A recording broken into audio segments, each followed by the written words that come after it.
পাকিস্তানের বিপক্ষে ২-১ ব্যবধানে সিরিজ জয়ে স্বস্তিতে নির্বাচকরা। ওয়েস্ট ইন্ডিজের পর পাকিস্তান টানা ২ সিরিজ জয়ে বিশ্বকাপে সরাসরি সুযোগ পাওয়ার টার্গেটটা এখন অনেকটাই হাতের নাগালে। তবে সিরিজ জিতলেও উন্নতির অনেক সুযোগ দেখছেন নির্বাচক হাসিবুল হোসেন শান্ত।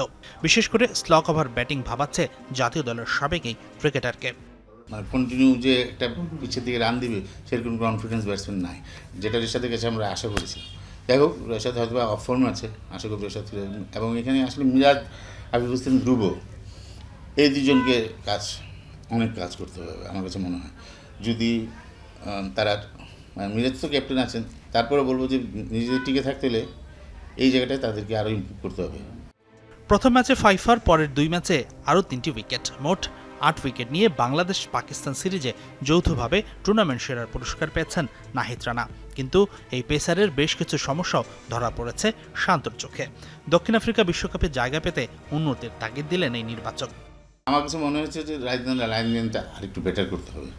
আপনি ওয়ার্ল্ড কাপে যদি খেলতে যান সাউথ আফ্রিকা ক্রিকেটে, আপনার লেন্থ যদি ভালো না হয় সেখানে কিন্তু আরও বেটার প্লেয়ার থাকবে, আরও ভালো প্লেয়ার থাকবে।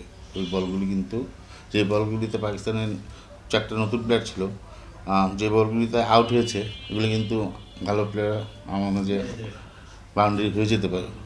সিরিজের শেষ ম্যাচে ইনজুরিতে মাঠ ছেড়েছিলেন মুস্তাফিজুর রহমান, কিন্তু স্বস্তির খবর ফিজের চোট গুরুতর নয়, কোনো ফ্র্যাকচার ধরা পড়েনি, দ্রুতই ফিরবেন মাঠে।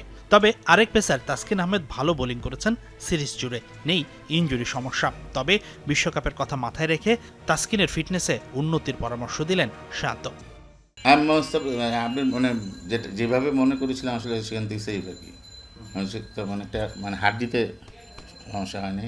আপনার তাসকিন একটু ফিটনেসের ঘাটতি ছিল, সে কাজ করতেছে এবং আমার মনে হচ্ছে সে 2027 আমাদের মেইন বলার হিসেবে, আমার সাথে যেভাবে কথা হয়েছে সে ফিটনেস দিয়ে খুবই কাজ করছে, আশা করি সে ভালো করবে। ঈদের পর নিউজিল্যান্ড সিরিজের দল গঠন নিয়ে কাজ শুরু করবে নির্বাচকরা। প্রোটিয়াদের বিপক্ষে 3টি করে ওয়ানডে আর টি20 সিরিজ হবে আগামী এপ্রিলে। হাসিনুর রহমান, যমুনা স্পোর্টস, ঢাকা।